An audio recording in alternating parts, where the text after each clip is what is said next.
Hello everyone, অনেক দিন পর মিনি ব্লগ করছি। যাই হোক, আজকে হচ্ছে বরের জন্মদিন, এর জন্য ঘুরতে বেরিয়ে গেছি আর সবার আগে খেতে চলে এসেছি, কারণ অনেক জোরে খিদে পেয়ে গেছে। সবার প্রথমে নিয়ে নিয়েছিলাম ফ্রাইড রাইস আর চিলি চিকেন, যেটা হচ্ছে আমাদের দুজনেরই খুব ফেভারিট আর আমাদের ফেভারিট ধাবাতে গিয়ে আমরা খেয়ে নিয়েছি। যেটা খেতে ছিল খুবই সুস্বাদু, খুবই সুন্দর, যেটা হচ্ছে আমাদের খেয়ে পেট ভরে আমরা হচ্ছে কি করবো বুঝতে পারছিলাম না কোথায় যাবো ঘুরতে।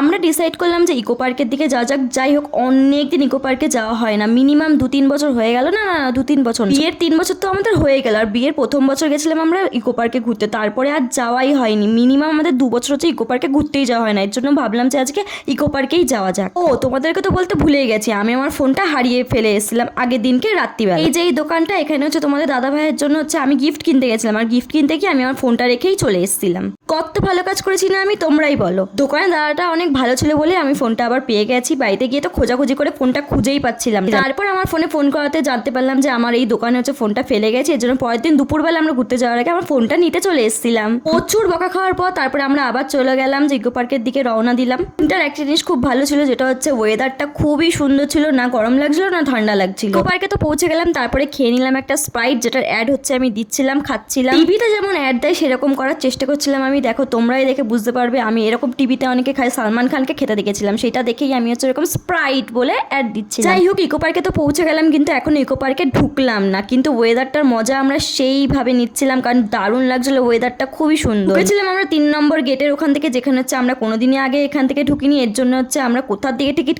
কাটবো সেটা বুঝতেই পারছিলাম। অনেক খোঁজাখুঁজির পর টিকিট কাউন্টার পেয়ে তোমার দাদা ভাই হচ্ছে টিকিট কেটে নিয়ে চলে এসেছে। আর ওয়েদারটা তোমরা বুঝতেই পারছো, ব্যাকগ্রাউন্ডের যে দারুণ লাগছিল দেখতে, এর জন্য বারবার আমি ওয়েদারটা দেখাচ্ছি। আর আমার বরকে আগে থেকে কিছু বললে ও কিছু বুঝতে পারে না, আমি যে কি কথা বলি ও কিছুই বুঝে উঠতে পারে না। 2-3 বার বলার পর আমার কথা বোঝে। যাই হোক, ছাড়ো, আমরা ঢুকছি এবার ইকো পার্কের দিকে। তো হেলমেট এনেছিলাম, এর জন্য হেলমেটের টাকা হচ্ছে দাদুকে দিয়ে দিয়েছে, হেলমেটটা এখানে জমা দিয়ে হচ্ছে আমরা ভিতরে ঢুকে যাচ্ছি। আর উফ, দেখো তোমরা ওয়েদারটা যে কি সুন্দর লাগছে, তোমাদেরকে কি আর বলবো, তোমরা তো দেখতেই পাচ্ছ, দারুণ ওয়েদার ছিল। সকাল থেকে প্ল্যানিং করেছি যে ইকো পার্কে আসবো, আর এসে পৌঁছলাম আমরা বিকেল 4টেয়, আর এখন ঢুকে হচ্ছে একটু পরেই সন্ধে হয়ে যাবে। তাও হচ্ছে আমরা ঢুকে হচ্ছে অনেক মজা করেছি, অনেক এনজয় করেছি। চলে গেলে হচ্ছে আমরা হচ্ছে সাইকেল চালানোর দিকে, বললাম তোমার দাদা ভাইকে যে চলো হচ্ছে আমরা সাইকেল চালাই। আমাদের হচ্ছে ছোটো ছোটো ব্লগেও তোমরা দেখেছো যে আমরা সাইকেল চালাতে বেশ মজা আসলো, কিন্তু পাটা খুব ব্যথা হচ্ছিল, কারণ অনেকদিন চালাই না। বরকে পিছনে বসিয়ে যে সাইকেলটা আমি যে কি কষ্টে চালাচ্ছিলাম সেটা শুধু আমি আর আমার বরই জানে, কি যে কষ্টে চালিয়েছিলাম সাইকেলটা, আমি পড়েই যাচ্ছিলাম। যাই হোক, পরে